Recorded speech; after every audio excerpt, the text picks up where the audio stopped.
Medak parliament convener గౌరవనీయులు సంగమేశ్వర్ గారు, మొన్నటి వరకు మెదక్ పార్లమెంట్ కన్వీనర్ గా పనిచేసి ఇటీవలనే అనారోగ్యం నుంచి కొంచెం కోలుకొని నేటి సమావేశానికి విచ్చేసినటువంటి మిత్రుడు రామ్మోహన్ గారికి, పార్లమెంట్ కో కన్వీనర్ గౌరవనీయులు చింతా సంతోష్ గారికి, బాబు మధ్యలో బయటకు పోతాను వాళ్ళిద్దరు కూర్చోవాలి,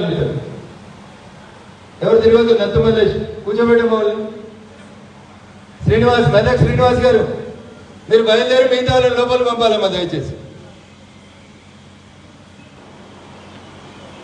పార్లమెంట్ కో కన్వీనర్ గౌరవనీయులు చింతా సంతోష్ గారు, మెదక్ పార్లమెంట్ ఎన్నికల ఇన్ఛార్జిగా విచ్చేసినటువంటి సిరిపూర్ కాగజ్ నగర్ శాసనసభ్యులు గౌరవనీయులు పాల్వాయి హరీష్ బాబు గారు, మనందరికీ సుపరిచితులు, ఈ రాష్ట్రంలో సుదీర్ఘ కాలం పాటు ఎమ్మెల్యేగా మంత్రిగా పనిచేసి మొన్న గజ్వేల్ నుంచి శాసనసభ్యులుగా పోటీ చేసినటువంటి పెద్దలు, మాజీ మంత్రివర్యులు, జాతీయ కార్యవర్గ సభ్యులు గౌరవనీయులు ఈటల రాజేందర్ గారు, మొన్న జరిగినటువంటి రాష్ట్ర శాసనసభకు జరిగినటువంటి ఎన్నికల్లో పోటీ చేసినటువంటి అభ్యర్థులు గౌరవనీయులు నర్సాపూర్ నుంచి పోటీ చేసినటువంటి పెద్దలు మురళీ యాదవ్ గారు, పటాన్చేరు నుంచి పోటీ చేసినటువంటి పెద్దలు నందీశ్వర్ గౌడ్ గారు, మెదక్ నుంచి పోటీ చేసినటువంటి మిత్రుడు విజయ్ కుమార్ గారు, సంగారెడ్డి నుంచి పోటీ చేసినటువంటి పెద్దలు రాజన్న గారు,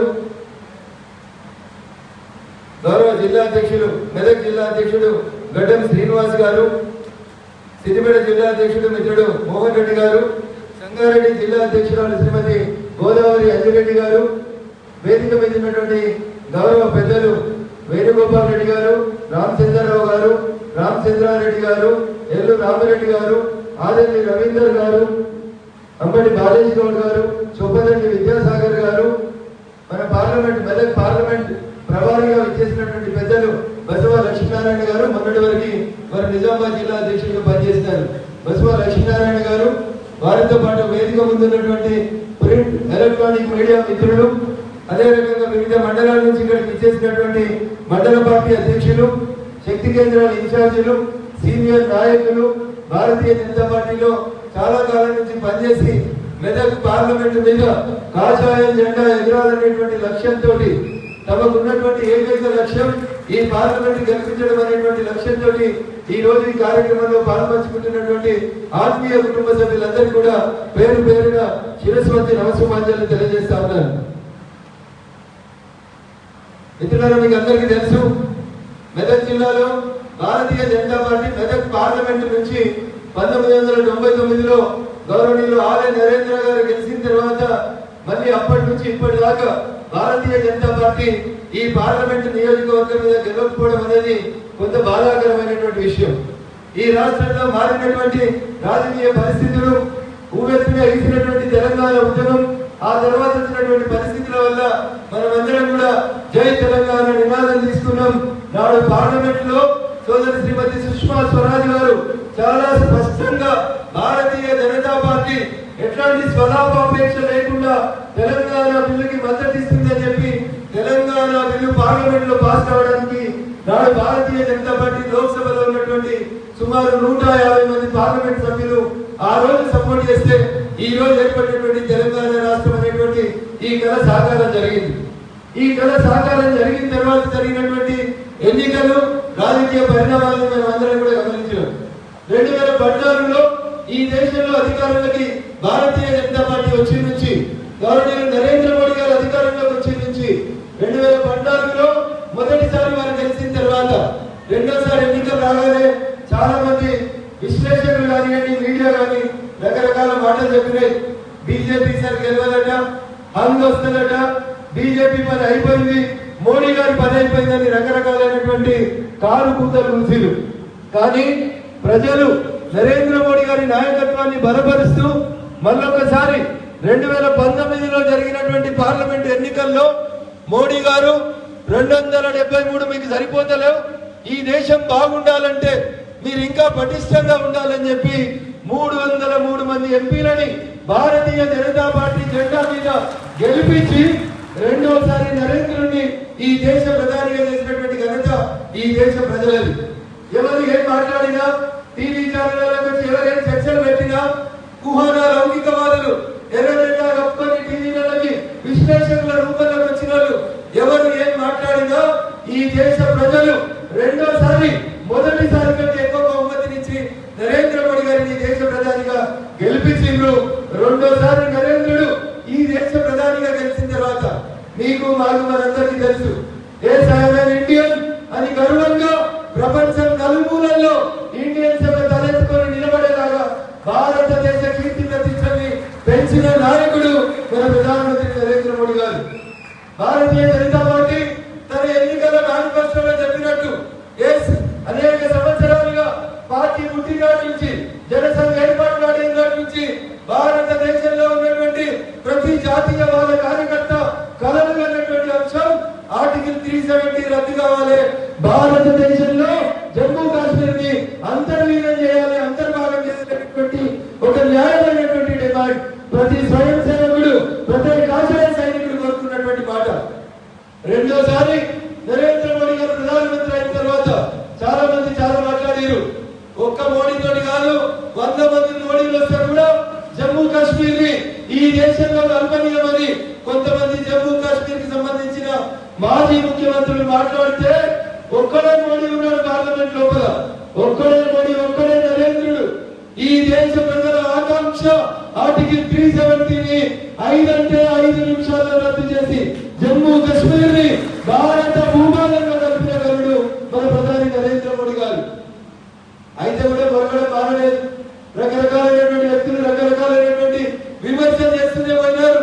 కానీ నరేంద్ర మోడీ గారు భారతీయ జనతా పార్టీ తన ఎన్నికల మేనిఫెస్టోకి ఆర్ఎస్ఎస్ భారతీయ జనతా పార్టీ జనసంఘ్ కలలుగన్నటువంటి ఒక్కొక్క అంశాన్ని ఏకదాటిగా కొనసాగిస్తూ 500 సంవత్సరాలుగా ఈ దేశం కాదు ప్రపంచంలో ఉన్న ప్రతి హిందూ ఆకాంక్ష ఏమని కోరుతున్నారన్న రామాలయ నిర్మాణం పూర్తి కావాలని.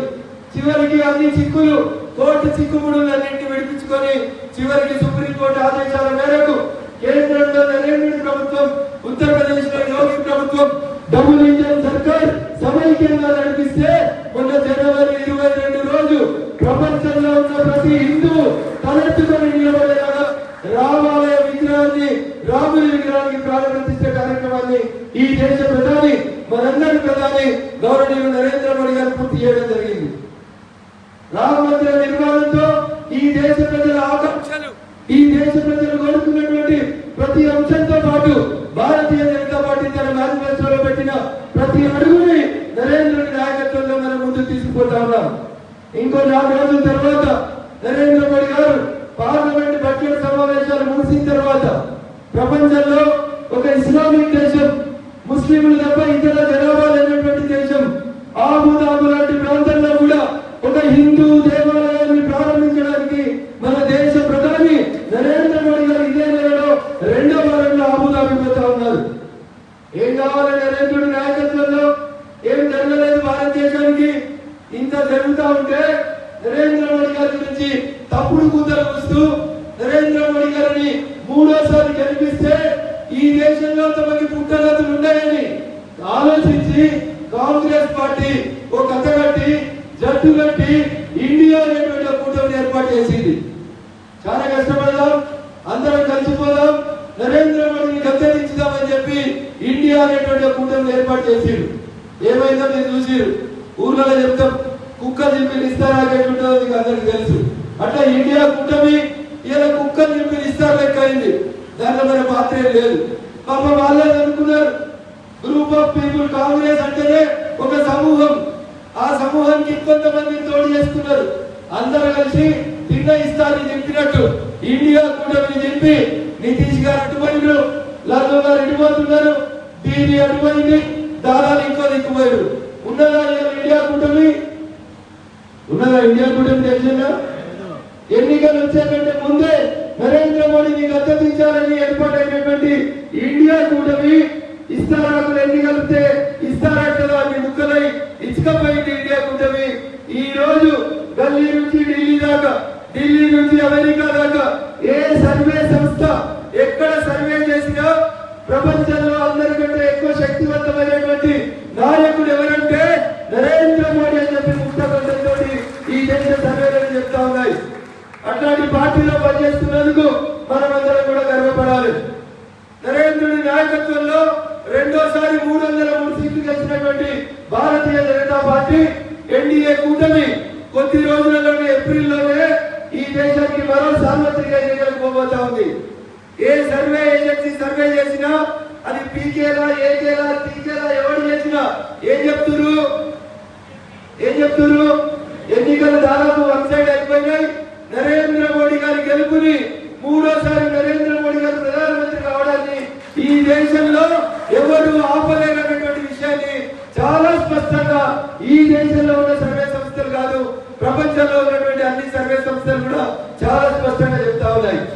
అయినా ఇంకొంతమందికి డౌట్ ఉంటుంది, అవుతుందంటావన్నా 303 వస్తాయి అంటే 303 కాదు 400 దాటి నరేంద్రుడిని మూడోసారి ప్రధానమంత్రి చేయాలని ఈ దేశ ప్రజలందరూ కంకణం కట్టుకున్నారు. ఇందాక మిత్రుడు సంగమేసి మాట్లాడుతున్న మాట అన్నాడు, ఆ 400 దాటి గెలిచేటువంటి సీట్లలో మనం మెదక్ ఉండాలో మనం మెదక్ ఉండాలనేటువంటి చేతెత్తు అందరూ ఎత్తిరా. ఎన్నికలు కేవలం 75 రోజులు కూడా ఉంటాయి మనకి. పోయినసారి తెలంగాణలో మొదటి విడత ఎన్నికలు జరిగినాయి, పార్లమెంట్ ఎన్నికలు. దేశవ్యాప్తంగా 7 విడతలు జరిగితే తెలంగాణ రాష్ట్రంలో 2019లో పార్లమెంట్ ఎన్నికలు మొట్టమొదటి విడత ఏప్రిల్ 11వ తారీఖున జరిగింది. ఈసారి కూడా 5 రోజుల ముందు 5 రోజుల ఎన్నికలు జరుగుతాయి. ఎందుకంటే పరీక్షలు మార్చి 30 కల్లా అయిపోతే ఏప్రిల్ 1 నుంచి మే అంతం వరకు ఈ 2 నెలల్లో దేశవ్యాప్తంగా ఆయా రాష్ట్రాల్లో ఉన్న పరిస్థితులను బట్టి ఎన్నికలు జరుగుతాయి. కాబట్టి తెలంగాణకు ఎన్నికలు ఏప్రిల్ 1వ వారం లేదా 2వ వారంలో ఎన్నికలు జరుగుతాయి. ఇప్పుడు మనందరి ముందున్న ప్రశ్న ఒకటే, మెదక్ పార్లమెంటు భారతీయ జనతా పార్టీ గెలిపించి నరేంద్ర మోడీ గారితో పాటు పార్లమెంటులో కూర్చునే 400 మంది ఎంపీలలో మన మెదక్ ఎంపీ ఉండాలా ఉండకూడదు అనేది మనమందరం ఒకసారి సీరియస్ గా ఆలోచించుకోవాలి. చిన్న చిన్న పంచాయతీలు చుట్టపుట్ట వాట్సాప్ గ్రూపులలో చర్చలు, మేమొద్దలేము నువ్వొద్దవా లేదా, నాకొద్దదా సీటు నీకొద్దదా, ఈ పంచాయతీ సీట్ల పంచాయతీ కాదు. సీట్ల పంచాయతీ తెలుసుకొని స్టేజ్ మీద ఉన్నోళ్ళు కానీ స్టేజ్ ముందున్నోళ్ళం కాదు. స్టేజ్ పంచాయతీ తెలిసేది తెలిసేటందుకు Bharatiya Janata party parliamentary party పోటీ ఉంటుంది. మనందరం ఎందుకు కూర్చున్నామంటే ఎప్పుడు ఎన్నికలు వచ్చినా మెదక్ పార్లమెంట్ కి ఎవరు గెలవాలి? పువ్వు గుర్తు గెలవాలి. ఎవరు గెలవాలి? మెదక్ పార్లమెంట్ నుంచి పువ్వు గుర్తు గెలవాలి. రఘునందన, ఎల్లయ్యనా, రాజేంద్ర, హరీష్ గారు, మల్లయ్యన, సంగమేశ్వర ఎవరికి వీపం ఇస్తే వాళ్ళు కాషాయ గుర్తు కమల గుర్తు మీద మెదక్ పార్లమెంట్ అభ్యర్థి మెదక్ పార్లమెంట్ కి మూడోసారి నరేంద్ర మోడీ గారితో పోవాలి అంటే నడిపాల్సింది ఎవరంటే మీరే. మీకంటే ఎక్కువ భారతీయ జనతా పార్టీకి సైన్యమో నడిపెట్టలో రథసారథులు ఎవరు లేరు. టీవీ లేవు, ఛానల్ లేవు, పేపర్ లేదు. ఏముండదు భారతీయ జనతా పార్టీ బలం ఏంటి? కార్యకర్తల బలం. కాబట్టి ఒక్కొక్క కార్యకర్త ప్రతి కార్యకర్త తానే ఒక యోగిని అనుకొని, తానే ఒక మోడీని అనుకొని రానున్నటువంటి 70-75 రోజులు సార్వత్రిక ఎన్నికలు ముగిసేంత వరకు ఒకటే ఒక ఎజెండా, కమలం జెండా మెదక్ పార్లమెంట్ మీద గెలవాలనేటువంటి ఎజెండా తోటి మనం అందరం కూడా ముందుకు పోవాలి. ఎందుకు చేయాలి? కమలం గుర్తు కోటేస్తే రేపు పాప మన జిల్లాకి కూడా రైలు అయోధ్యకు పోతుందా? మనం కూడా ఎన్రోల్ చేసుకున్నట్టున్న 17 లేదా 18 మనమంతా అయోధ్యకు పోవడానికి రైలు వస్తుంది. అయోధ్యలో రాములోరికి మొక్కొచ్చిన మనం ఏ పార్టీ గెలవాలని కోరుకోవాలి? రాములోని గుడి కట్టిన బీజేపీ గెలవాలని కోరుకోవాలన్నా, రాములోని విగ్రహానికి ప్రాణ ప్రతిష్ఠ చేసిన నరేంద్రుడి పార్టీ గెలవాలని కోరుకోవాలన్నా, ఇంకేం కోరుకోవాలని ఒకసారి మనం అందరం ఆలోచించాలి. ఎవరు గెలవాలన్నా? ఎవరు గెలవాలి? మెదక్ ఇంత మెత్త ఉంటే కష్టమవుతుంది. ఆలయ నరేంద్ర గారు గెలిచినప్పుడు ఎంత కష్టపడ్డామో మీకు అందరికి గుర్తుండే ఉంటుంది. ఇట్లాంటి కార్యకర్తలమే అందరం కష్టపడి ఆ రోజు మెదక్ లోపల కూడా గెలిపించినాం. ఎందుకు బీజేపీని గెలిపించాలని చాలా మంది అడుగుతారు. ఊర్లలో పోతే చెప్పాల్సింది మీరే కాబట్టి ఒక 2-3 విషయాలు మీకు చెప్తాం అనుకుంటున్నాను. మెదక్ ఎంపీ బీజేపీ కాదు మొన్నటి దాకా, ఇప్పుడు కూడా మెదక్ ఎంపీ బీజేపీ కాదు. 2014 నరేంద్ర మోడీ గారు ప్రధానమంత్రి అయిన నుంచి ఈ రోజు దాకా భారతీయ జనతా పార్టీ పార్లమెంట్ అభ్యర్థిగా మెదక్ నుంచి మనం గెలవలేదు అని చెప్పి మెదక్ మేము పైసలు ఇవ్వని నిన్నటి దాకా ఉన్న ముఖ్యమంత్రి దగ్గర మాట్లాడలేదు నరేంద్ర మోడీ గారు. నిన్నటి దాకా ఉన్న ముఖ్యమంత్రి గారు మా పార్టీ ఉంటేనే పైసలు ఇస్తా అంటున్నాడు. ఇవాళ ఉన్న ముఖ్యమంత్రి గారు కూడా దాదాపు అదే అడుగుజాడలలో పోతున్నారు. మా వాళ్ళు ఓడిపోయినా సరే మా వాళ్ళ ఎమ్మెల్యే లాగా పనిచేస్తారు అని చెప్తున్నాడు ఈయన కూడా. అందుకని కాంగ్రెస్ కి బీఆర్ఎస్ కి మధ్యలో పెద్ద వ్యత్యాసం అనేది లేదు. మెదక్ ఎంపీ బీజేపీ పార్టీకి సంబంధించినటువంటి వ్యక్తి లేడు. అయినంత మాత్రాన బీజేపీ ఎంపీ లేడు కాబట్టి మేము మెదక్ పార్లమెంట్ పైసలు ఇవ్వని నరేంద్ర మోడీ గారు అంటే ఇవాళ కాడికెళ్ళి ఏడికెళ్ళిగా కొప్పల్లి సుచిత్రకెళ్ళి కాలకం దాకా అయ్యేటువంటి రోడ్డుకి జాతీయ రహదారికి సుమారు 1200 కోట్లు భారత ప్రభుత్వం మంజూరు చేయకపోతుండే. మెదక్ ఎంపీ దరఖాస్తు పెట్టలే, బీజేపీ వాళ్ళు ఎవరు అడగలేదు, బీజేపీకి ఈ పార్లమెంట్ నుంచి ప్రాతినిధ్యం లేదు. అయినా సబ్కా సాత్ సబ్కా వికాస్ సబ్కా విశ్వాస్ అనేటువంటి నినాదంతో ఈ పార్లమెంట్ లో మేము గెలవలేదు కాబట్టి మేము పైసలు ఇవ్వమని చెప్పలేదు. కొప్పల్లి నుంచి సుచిత్ర నుంచి కాలకల్ దాకా మీరందరూ దాదాపు పట్టణం వద్దనే రోడ్డు మీద వస్తారు. ఇంతకుముందు కాలకల్ దగ్గర నుంచి అద్దెల దగ్గర నుంచి మేడ్చల్ నుంచి ఎట్లా ట్రాఫిక్ జామ్ ఉంటుండే, ఈ రోజు రోడ్ ఎంత గొప్పగా తయారైతుందో ఒక్కసారి మీరు ఆలోచించాలి. మా సంగారెడ్డి జిల్లాకి వచ్చిన వాళ్ళు ఉన్నారు. బిహెచ్ఎల్ చౌరస్తా ఎంత భయంకరంగా ఉంటుండేనో, ఎంత ట్రాఫిక్ జామ్ ఉంటుండేనో తెలుసు. ఇలా బిహెచ్ఎల్ చౌరస్తాని జాతీయ రహదారుల జంక్షన్ గా మార్చి ఆ బిహెచ్ఎల్ చౌరస్తా డెవలప్ కావడానికి పటాన్ చెరువు సంగారెడ్డికి పోతున్నటువంటి రవాణా వ్యవస్థని మెరుగుపరిచేందుకు సుమారు 1200 కోట్ల రూపాయలతోటి కొత్తగా అక్కడ కూడా ఒక బిహెచ్ఎల్ జంక్షన్ కి నితిన్ గడ్కరీ గారు కాలకల్ రోడ్ కి బిహెచ్ఎల్ చౌరస్తా రోడ్ కి ఈ రెండింటి కూడా మెదక్ ఎంపీ బీజేపీ అయినా లేకుంటే కూడా పైసలు ఇచ్చినటువంటి పార్టీ నరేంద్ర మోడీ గారి పార్టీ. దుబ్బాక ఎమ్మెల్యే బీజేపీ కాబట్టి మేము పైసలు ఇవ్వమని చంద్రశేఖరరావు చెప్పినట్టు చెప్పలేదు మోడీ గారు. చెప్పుంటే కాలకల్ రోడ్ రాకపోతుండే, బిహెచ్ఎల్ జంక్షన్ రాకపోతుండే, మనోహరాబాద్ దగ్గరికి వెళ్ళి గజ్వేల్ దాకా రైలు రాకపోతుండే. వస్తుండే రానా గజ్వేల్ ఉన్నారా? గజ్వేల్ రైలు వస్తుండేరా? వచ్చిందా గజ్వేల్ కి రైలు? ఎప్పుడో శంకుస్థాపన చేసి అందరినీ మర్చిపోతే 2016లో మిషన్ భగీరథ కార్యక్రమానికి ప్రధానమంత్రిని అప్పటి ముఖ్యమంత్రి ఆహ్వానిస్తే వచ్చి కొబ్బరికాయ కొట్టి ఆ రోజు మనోహరాబాద్ దగ్గర నుంచి గజ్వేల్ సిద్దిపేట నుంచి పెద్దపల్లి దాకా రైల్వే లైన్ శంకుస్థాపన చేస్తే 2016లో శంకుస్థాపన చేస్తే 2023లో గజ్వేల్ రైల్వే స్టేషన్ అయిపోయింది. అదే రకంగా సిద్దిపేట రైల్వే స్టేషన్ అయిపోయింది. అన్న నేను చిన్నగా ఉన్నప్పుడు ఎందుండి మెదక్ రైలు కావాలని, ఎప్పుడు నేను చిన్నగా ఉన్నప్పుడు బాగారెడ్డి సార్ ఎంపీ ఉన్నప్పుడు 20-30 ఏళ్ళ కింది నుంచి మెదక్ వాళ్ళు కొట్లాడుతున్నారు. ఏమని అక్కర్లపేటకి వెళ్ళి మెదక్ రైలు రావాలి. ఎన్ని వేల కిలోమీటర్లు? 17 కిలోమీటర్లు. ఎంతన్నా? 17 కిలోమీటర్లు. ఏడాదికి సగం కిలోమీటర్ రోడ్డు రైలు పట్టాలు వేసినా నాకు బుద్ధి తెలిసినప్పుడే రైలు వచ్చేది మెదక్కి. వచ్చింది ఆ రైలు? వచ్చింది. ఎప్పుడు వచ్చింది? నరేంద్ర మోడీ గారు ప్రధానమంత్రి అయిన తర్వాత మెదక్ కూడా రైలు వచ్చిందంటే అది నరేంద్ర మోడీ గారి తర్వాత ఆ 17 కిలోమీటర్ల రైల్వే లైన్ కూడా పూర్తి చేసినాం. అందుకని ఇవన్నీ ఎవరు చెప్పాలి? ఊర్లో పట్టుపోయి ఏం చేసింది మీ మోడీ అంటే ఊర్లలో ఎవరు చెప్పాలి? ఇవన్నీ ఎవరు చెప్తారే? మీరే చెప్పాలి. ఈ ఫంక్షన్ ఏసీ ఉంటే నిషేధించిన, ఎందుకంటే ఏసీ ఉంటే నిద్ర పోతారు, అలాంటి ఇదరండి. నేను ఇప్పుడైనా గట్టింటే ఊర్లో పట్టుపోయి చెప్పాల్సింది ఎవరు చెప్పాలి? మీరే చెప్పాలి. ఇవన్నీ ఎందుకంటే పెద్ద ముచ్చట్లు పొద్దుగా వేసి చెల్లె చెంపట్టుకొని బయటికి పోతే చెల్లెని ఇంటి ముంగట కట్టిన బాత్రూమ్ స్వచ్ఛ భారత్ కింద మోడీ గారు కట్టిరని చెప్పాలి. అలా ఆడికేసి మొదలు పెడితే గ్రామాలలో వేసినటువంటి ప్రతి పని ఏ ఊరు సర్పంచ్ అడుగుంది, వేసిన సీసీ రోడ్డు, కట్టిన హరితహారం, పెట్టిన ప్రతి చెట్టు, ఆఖరికి కరెంటు స్తంభానికి వెళ్తున్న ఎల్ఈడి ముక్క కూడా నరేంద్ర మోడీ ఇస్తేనే ఊర్లలో అధికారులు లేదా పంచాయతీలు పనిచేసినటువంటి విషయాన్ని మనం గ్రామాల్లోకి తీసుకుపోవాలి. మనం ఎక్కడ కూడా మేము గెలిస్తేనే పైసలు ఇస్తాం, మా పార్టీకి వచ్చి కండువా కప్పుకుంటేనే పైసలు ఇస్తాం అనేటువంటి ఫిలాసఫీ భారతీయ జనతా పార్టీ ఎక్కడ కూడా అట్లాంటి పని చేయలేదు. అందుకని మనం దయచేసి ఆలోచించాలి. ఇక్కడ వేసేటువంటి ప్రతి ఓటు ఎవరికి పోతుంది? నరేంద్ర మోడీ గారికి పోతుంది.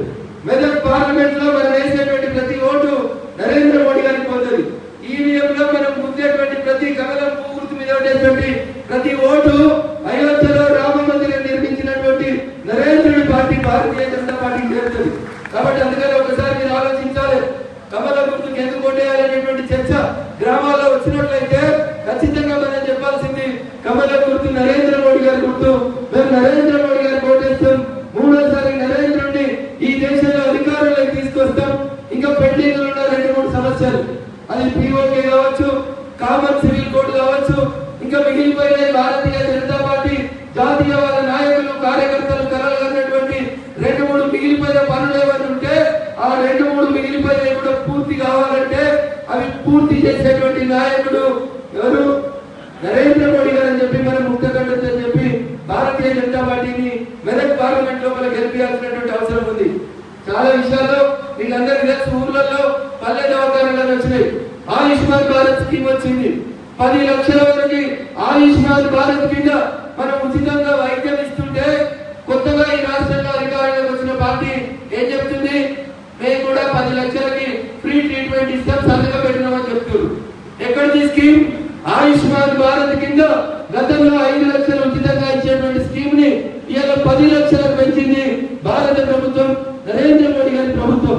పల్లె దవాఖాన పెట్టినా, బస్తీ దవాఖాన పెట్టినా, ఇంకేం పెట్టినా, చంద్రశేఖరరావు అనేటువంటి ముఖ్యమంత్రి దానికి ఏం పేరు పెట్టినా చివరికి ఆ బోర్డు మీద నేషనల్ హెల్త్ మిషన్ అని పేరు రాపించి దానికి వచ్చినటువంటి డబ్బులు కేంద్ర ప్రభుత్వం నుంచి వచ్చినాయని ప్రతి పల్లె దవాఖానాన్ని కూడా మనం మెరుగుపరిచినాం, మనం అభివృద్ధి చేసినాం. నిన్న దాకా ముఖ్యమంత్రి గారు లాగా, చంద్రశేఖరరావు గారు లాగా మెదక్ జిల్లా మా జాగీరు ఉంటే నేను ఉండాలి, లేకుంటే మా అల్లుడు ఉండాలి, లేకపోతే మా బిడ్డ వస్తుంది, మా బిడ్డ ఉండాలి, ఇట్లా ఎప్పుడు కూడా భారతీయ జనతా పార్టీ ఆలోచించలేదు. కమలం గుర్తు అభ్యర్థిగా పార్టీ ఎవరిని డిసైడ్ చేస్తే, ఎవరిని ఎన్నికల బరిలో బీఫామ్ ఇచ్చి దించితే వాళ్ళ కోసమే కాషాయ సైనికులు అనేటువంటి మనందరూ కూడా పనిచేసినాం. అసలు కేసీఆర్ అనేటోడు ఎదురు లేనోడు, వాళ్ళు ఎవరు ఎదిరించలేరు, ఎవరు గెలవలేరు అని అనుకున్న రోజు కేసీఆర్ నీకు కూడా ఒక ఎదురు దెబ్బ కొట్టే దమ్ము మాకున్నది అని చెప్పినటువంటి గడ్డ ఈ మెదక్ జిల్లా మా దుబ్బాక గడ్డ నుంచి చంద్రశేఖరరావు అనేటోనికి మొట్టమొదటిసారిగా ఒక అపజయాన్ని ఇచ్చినాం. ఆ అపజయాన్ని తర్వాత జిహెచ్ఎంసీలో కొనసాగించినాం. ఆ తర్వాత హుజూరాబాద్ లో ఉప ఎన్నికల్లో గవర్నమెంట్ లీడర్ రాజేందర్ గారిని గెలిపించేందుకు ఉపయోగించినాం. అట్లా భారతీయ జనతా పార్టీ మాత్రమే చంద్రశేఖరరావు గారి అహంకారానికి తొలి చెక్కు పెట్టినటువంటి పార్టీ భారతీయ జనతా పార్టీ. దుబ్బాకలో మొదలుపెట్టినటువంటి కొట్లాటని ఆఖరికి నిజామాబాద్ లో వాళ్ళ బిడ్డ ఓడిపోయిందంటే కూడా ఎవరి చేతిలో ఓడిపోయింది? ఎవరి చేతిలో ఓడిపోయింది? కమలకు ఉప్పు గుర్తు చేతిలో ఓడిపోయింది.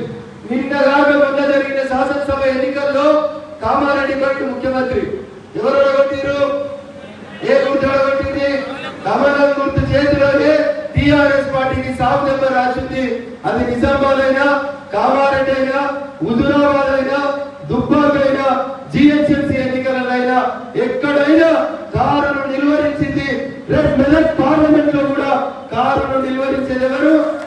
కమలం గుర్తు మాత్రమే. మనందరం కూడా దయచేసి మనందరం కూడా గుర్తుంచుకోవాలి. ఆ దిశగానే మన అడుగులు పడాలని చెప్పి మీకందరూ కూడా సవినయంగా విజ్ఞప్తి చేస్తా ఉన్నాం. చాలా మంది అంటారు ప్రగణ మెదక్ ఎంపీ పరిధిలో 6 సీట్లు బీఆర్ఎస్ గెలిచిందట కదా, 1 కాంగ్రెస్ గెలిచిందట కదా, మళ్ళీ ఎంపీ ఎట్లా గెలుస్తాం ప్రగణ అని అడుగుతున్నారు చాలా మంది. మీరు దయచేసి ఫ్యాక్ట్స్ నే ప్రజలకు చెప్పాలి, నిజాలను జనం ముందు ఉంచాలి. నిజామాబాద్ లో కవిత పోటీ చేసినప్పుడు, ధర్మపురి అరవింద్ గారు నిజామాబాద్ పార్లమెంట్ నుంచి నిజామాబాద్ అభ్యర్థిగా పోటీ చేసినప్పుడు 7 ఎమ్మెల్యేలు 7 కూడా కారు గుర్తులే ఉండిరు. అక్కడ ఎవరున్నారు? నిజామాబాద్ లో కవిత గారు ఎంపీగా పోటీ చేసినప్పుడు, అరవింద్ గారు మన పార్టీ నుంచి ఎంపీగా పోటీ చేసిన రోజు నిజామాబాద్ పార్లమెంట్ పరిధిలో 7 అసెంబ్లీలు ఉంటే 7 కూడా కారు గుర్తు ఎమ్మెల్యేలే ఉన్నారు. అది జీవన్ రెడ్డి గారా, లేకపోతే బాలిరెడ్డి గోవర్ధన్ గారా, షకీల్ గారా, లేకపోతే ప్రశాంత్ రెడ్డి గారా అని చెప్తే 7 కారు గుర్తులు ఉంటే కూడా పార్లమెంట్ కి వచ్చేసరికి ఎవరు గెలిచిండ్రు? నరేంద్ర మోడీ గారు కమలం గుర్తును గెలిపించారు, కవితని ఇంటికి పంపించారు. పంపినమా పంపలేదా? మరి రేపు 6 ఉన్నాయి టిఆర్ఎస్ కి, 7 లేవు. కరీంనగర్ లో బండి సంజయ్ గారు పోటీ చేసినప్పుడు 7 ఎమ్మెల్యేలు కారు గుర్తు ఎమ్మెల్యేలే ఉన్నారు. కానీ ఎంపీ ఎవరు గెలిచిరు? కమలం గుర్తు బండి సంజయ్ గారు గెలిచిరు. 7 ఉన్నప్పుడే ఎంపీలుగా బీజేపీని కరీంనగర్ లో, నిజామాబాద్ లో, సికింద్రాబాద్ లో, ఆదిలాబాద్ లో గెలిపిస్తే 7 6 ఉంటాయి కదా మెదక్లా. మరి ఓడగొట్టలేమా కారు గుర్తుని? మీరు గట్టిగా చెప్తే ఓడిపోతారు. మీకు ఇంకా డౌట్ ఉంటే ఓడిపోదు. ఎందుకంటే శక్తి కేంద్రం ఇన్ఛార్జీలైనా, మండల పార్టీ నాయకులైనా, సీనియర్ నాయకులైనా మీరే కదా నడపాల్సింది. పార్టీని రేపు గ్రామాల్లో పరుగు పెట్టించాల్సింది మీరే. కాబట్టి దయచేసి ఇట్లాంటి అనుమానాలకి శశమిషాలకి మీరు ఎక్కడ కూడా దయచేసి అట్లాంటి ఆలోచనలు పెట్టుకోవద్దు, భయపడవద్దు. కారు గుర్తుకెళ్ళి కార్యకర్తల్ని గుర్తిస్తలేదు, ఇంకా సీట్లు అమ్ముకుంటారట. వేల కోట్లు సంపాదించిన వాళ్ళు, లక్షల కోట్లు సంపాదించిన వాళ్ళు, రింగ్ రోడ్డుని వంకలు తిప్పిన వాళ్ళు, కలెక్టర్లు చేసిన వాళ్ళు, కాదు మొక్కిన వాళ్ళు, రియాల్టర్లు, కాంట్రాక్టర్లు, భూములు కబ్జా చేసిన వాళ్ళకి బీఫామ్లు అమ్ముకుంటుంది పార్టీ. కాబట్టి బీఆర్ఎస్ పార్టీ తెలంగాణలో గెలిచే పార్లమెంట్ సీట్లు ఏంటంటే పెద్ద సున్నా గెలుస్తుంది అనేటువంటి విశ్వాసాన్ని మనం ఎక్కడ మాట్లాడినా చెప్పాలి. ఎందుకు వేయచ్చు బీఆర్ఎస్ అనేది కూడా చెప్పాలండి. బీఆర్ఎస్ గల్లీలో లేదు, ఉన్నదా? బీఆర్ఎస్ గల్లీలో బీఆర్ఎస్ ఢిల్లీలో ఉన్నదా? ఢిల్లీలో లేదు. పొరపాటున ఒక్కడో ఇద్దరు గెలిచిరనుకోండి, పార్లమెంట్ లో ఉండేటువంటి ఎంపీల సంఖ్య 545 మంది ఉంటారు. 545లో ఒక్కరితో ఇద్దరితో పొరపాటుగా పంపించారు అనుకోని, ఎవరైనా గుర్తుపడతారు వీళ్ళని? వీళ్ళు ఢిల్లీకి ఒక పైసలు ఎత్తారా మెదక్కి? ఇంకేం నియోజకవర్గాలు తెస్తారా? అందుకని ఒకరు ఇద్దరు లేదా తప్పుదారి కూడా బీఆర్ఎస్ కేటేసేటువంటి ఓటు వేస్ట్ అవుతుందన్నా మేము కూడా మీకే ఓటేస్తామని చాలా మంది బీఆర్ఎస్ నాకు ఫోన్ చేసి చెప్తున్నారు. ఎందుకంటే మీకు అందరికి తెలుసు, మనమందరం కూడా జై తెలంగాణ అని రోడ్ల మీద ఇప్పుడున్న నకిలీదారుల కంటే అసలుదారులుగా మనమే తెలంగాణ కోసం కొట్లాడి వెళ్ళాం కాబట్టి మనకే ఓటేస్తామని ప్రజలందరూ కూడా చెప్తా ఉన్నారు. ఇక కాంగ్రెస్ పార్టీ 2018లో కేసీఆర్ ఏం ముచ్చట చెప్పిండో ఇలా కాంగ్రెస్ రేవంత్ రెడ్డి గారు కూడా అదే ముచ్చట చెప్తారు. 2018లో గెలిచినాక బీఆర్ఎస్ లో మాట మొదలు పెట్టారు. ఏమని? సారు కారు 16 ఢిల్లీలో సర్కారు. ఏమైంది? సమస్య ఉంటుంది కదా, ఉన్నది పోయింది, ముంచుకున్నది పోయింది. అంతకుముందు డబుల్ డిజిట్లు ఉండి సారు కారు 16 ఢిల్లీలో సర్కారు అన్నాక సింగిల్ డిజిట్ వచ్చి 9 సీట్లకే బీఆర్ఎస్ పార్టీని పరిమితం చేసింది తెలంగాణ గడ్డ. రెండోసారి 82 ఎమ్మెల్యేలు గెలిచి రెండోసారి పవర్ఫుల్ ముఖ్యమంత్రిని ప్రమాణం చేసినాక ఎంపీకి ఎన్నికలు జరిగితే సింగిల్ డిజిట్ కి టీఆర్ఎస్ పార్టీ వచ్చింది. ఇవాళ ఏముంది టీఆర్ఎస్ కి? ఏముందా? ఏం లేదు. ఫామ్ హౌస్ తప్ప ఏం లేదు. ప్రగతి భవన్ కి ఎవరు రానియారు. ఒకరు ఇద్దరు పొరపాటున గెలిస్తే కాంగ్రెస్ రానిచ్చారు ప్రగతి భవన్ కి. ಮತ್ತೆ ఇప్పుడున్న ముఖ్యమంత్రి కూడా చెప్తాడు ఏమని? ముంగటి నాగలు ఎట్లా నడితే వెనుక నాగలికి అట్లే నడుతుంది. వారి నిన్నటిదాకా మీ ముఖ్యమంత్రి చెప్పిండు కదా, నియోజకవర్గం అభివృద్ధి కావాలంటే కండువా మార్చుకోని చెప్పిండు. మరి మీరు కూడా మార్చుకోని ఈయన కూడా కండువాలు మారుస్తారు. అందుకని కాంగ్రెస్ బీఆర్ఎస్ రెండు కూడా ఒక నాణ్యానికి బొమ్మ కొలుసు లాంటి. అందుకని దయచేసి మిత్రులారా మీరందరూ ఆలోచించుకోవాలి. ప్రతి ఇంటికి తలుపు తెరదాం, ప్రతి వ్యక్తిని కలుద్దాం, ఒకటే మాట చెప్పాలి. ఈ దేశానికి నరేంద్ర మోడీ గారి నాయకత్వం, నరేంద్ర మోడీ గారు మూడోసారి ప్రధానమంత్రి అవడం అనేది అవసరం. ఫిరేక్ బార్ మోడీ సర్కార్ అనేటువంటి నినాదంతో మూడోసారి నరేంద్ర మోడీ గారిని గెలిపించేందుకు మనం అంతా కూడా ఈ రకంగా ప్రయత్నం చేయాలి, పని చేయాలని మీకు అందరికి కూడా తెలియజేస్తూ, రాష్ట్రంలో కాంగ్రెస్ ఉంది కదా, మరి ఏమైనా ఈడ కాంగ్రెస్ కేద్దామని కొంతమంది అనుకుంటారు. ఎన్ని జాతీయులు పెట్టినా, ఎన్ని కుటుంబాలు పెట్టినా, ఎంతమంది దాదాలు, దీదీలు, నితీష్లు, లతీష్లు ఎంతమంది పోయినా రాహుల్ గాంధీ గారి నాయకత్వంలో కాంగ్రెస్ పార్టీకి ఒకటోసారి 2014లో పోటీ చేస్తే 47 వచ్చినాయి, రెండోసారి పోటీ చేస్తే 53 వచ్చినాయి. ఇప్పుడు కూటమి ఇచ్చకపోయినాక పోటీ చేస్తే ఇంకో 2 ఎక్కువ గెలుతుండొచ్చు. అంతకుమించి వాళ్ళకి వచ్చేది ఏం లేవు. కాంగ్రెస్ ఢిల్లీలో అధికారంలోకి వచ్చుడు అనేది కళ. రాహుల్ గాంధీ ప్రధానమంత్రి అవడనేది ఈయనకి ఎప్పుడైతే తెల్లారప్పుడు కలబడితే ఆ కళను ఊహించుకోవాలి తప్ప రాహుల్ గాంధీ గారి దేశానికి ప్రధానమంత్రి కాదు. మరి అట్లాంటప్పుడు కాంగ్రెస్ ఎంపీలను గెలిపిస్తే ఏమొస్తుంది అనేది మనం ఒకసారి జనంలో చర్చ పెట్టాలి. మీరంతా బాగా చదువుతున్నారు, వదిలిస్తే పేపర్లలో వస్తుంది. నిన్న పేపర్లో కూడా వచ్చింది, రాష్ట్రానికి మళ్ళీ 2000 కోట్ల రూపాయలు అప్పించింది కేంద్ర ప్రభుత్వం అని. రేవంత్ రెడ్డి గారు ముఖ్యమంత్రి గెలిచిన ఈ 2 నెలలలో కేంద్ర ప్రభుత్వం 9000 కోట్ల రూపాయలు అప్పు ఇస్తే కొద్దిగా ప్రభుత్వం నడిపేటువంటి పరిస్థితి ఉంది. కాబట్టి ముఖ్య ఎట్లుందంటే ఇట్లా చూపిద్దామా, ఇట్లా తిరిగి ఇట్లా తిరిగి ముఖ్యం చెప్దామనేది ఒకసారి ఆలోచించాలి. నేరుగా నరేంద్ర మోడీ గారు మూడోసారి ప్రధానమంత్రి కాబోతున్నటువంటి ఈ తరుణంలో నరేంద్ర మోడీ గారి పార్టీ కమలం గుర్తు మీద ఓటేసి 1999లో ఎట్లయితే ఆలయ నరేంద్ర గారిని గెలిపించి పంపినమో అట్లే గెలిపించి పంపిద్దామా, లేదా కాంగ్రెస్ బీఆర్ఎస్ మాయ మాటలకి మోసం మాటలకి మనం మోసపోదామా? ఒకసారి దయచేసి మీరు ఆలోచించాలి. చాలా మంది అంటారు అన్న పొడుగు పొడుగు వాళ్ళు ఉన్నారంట కదా ఈ జిల్లాలో, ఏమన్నా అవుతుందా? పొడుగోళ్ళతో ఏం కాలే, సిద్దిపేటలో ఏం కాలే, దుబ్బాకలో ఏం కాలే, హుజూరాబాద్ లో కూడా ఏం కాలే, రేపు మెదక్ పార్లమెంట్ లో కూడా ఏం కాదు. అందుకని దయచేసి అదే చెప్పడకండి. ఒక్క భారతీయ జనతా పార్టీ కార్యకర్త ఇతర పార్టీల్లో 100 మంది కార్యకర్తలతో సమానంగా మనం అందరం పనిచేయాలి, పనిచేస్తాం. కాబట్టి మనకి ఇంత ఆత్మవిశ్వాసంతో మనం అందరం ముందుకు పోతున్నాం. రేపు వచ్చేటువంటి పార్లమెంట్ లో నరేంద్రుడు ప్రధానమంత్రిగా ప్రమాణ స్వీకారం చేసి పార్లమెంట్ లో పోయి కూర్చుంటే అన్న మా మెదక్ ఎంపీ ఉండడా లేడా అని మనం ఎట్లాంటి రెండో థాట్ లేకుండా మెదక్ ఎంపీ కూర్చున్నాడు అని చెప్పేలాగా మనం మెదక్ని గెలిపించాలని చెప్పి మోడీ పక్కన నరేంద్ర మోడీ గారి పక్కన మెదక్ ఎంపీ ఉండేలాగా చూడాలని చెప్పి మీకు అందరూ కూడా విజ్ఞప్తి చేస్తూ, కాంగ్రెస్ పార్టీ కర్ణాటకలో గెలిచినాం, తెలంగాణలో గెలిచినాం, రేపు పార్లమెంట్ లో గెలుస్తామని చెప్పేటువంటి మాయ మాటల్ని దయచేసి ఎవరైనా కూడా నమ్మద్దు. కాంగ్రెస్ ఎట్టి పరిస్థితిలో కేంద్రంలో అధికారంలోకి రాదు కాబట్టి మన ఓటు అధికారంలో వచ్చే పార్టీకి వేద్దామా? పోయిన 2 ఎన్నికలలోనే పొరపాటు జరిగింది. పోయిన 2 ఎన్నికలలోనే అధికారంలో వచ్చే నరేంద్ర మోడీ గారికి అవకాశం ఇవ్వగా ఎవరెవరికి అవకాశం ఇచ్చేయడం దారి తప్పినాం. ఇప్పుడు మనం ఆలోచించాలి. 3వసారి దేశమంతా కాశ్మీర్ నుంచి కన్యాకుమారి దాకా ఏ ఊర్లో ఏ చౌరస్తాలో ఎవరిని అడిగినా ఈ కులం ఆ కులం అని ఏం లేకుండా ఏ కులం వాళ్ళని అడిగినా ఏ చౌరస్తా కాడ అడిగినా ఈ టాప మా ఓటు అంటే ఏం చెప్తున్నారు? ఎవరికి? అప్పుడు ఏరే మీకే డౌట్ ఉంటే జనం చెప్పలేదు. మీరు డౌట్ పడ్డా, మీరు పనిచేసినా వెనక ముందైనా ఊగిసలాడినా ఈసారి మాత్రం జనం మెదక్ పార్లమెంట్ నుంచి కమల గుర్తు మీద ఓటేసి గెలిపిస్తామన్నారు అనుకుంటున్నారు. ఆ గెలుపులో మీరు ఉండరా అది మీరు ఆలోచించుకోవాలి. ఆ గెలుపులో మీ వంతు మీరు సైనికుల్లాగా పోరాటం చేస్తారా చేయరా, మనం ఎటుంటామనేది ఒకసారి దయచేసి ఆలోచించుకోవాలి. కాబట్టి ఇది వ్యక్తుల పంచాయతీ కాదు. ఇది రగన్న కేసు ఓటు, రాజేంద్ర కేసు ఓటు, లేకపోతే ఇంకో ఎల్లయ్యకో మల్లయ్యకో అనేటువంటి అనుమానాలు చర్చించక్కర్లేదు.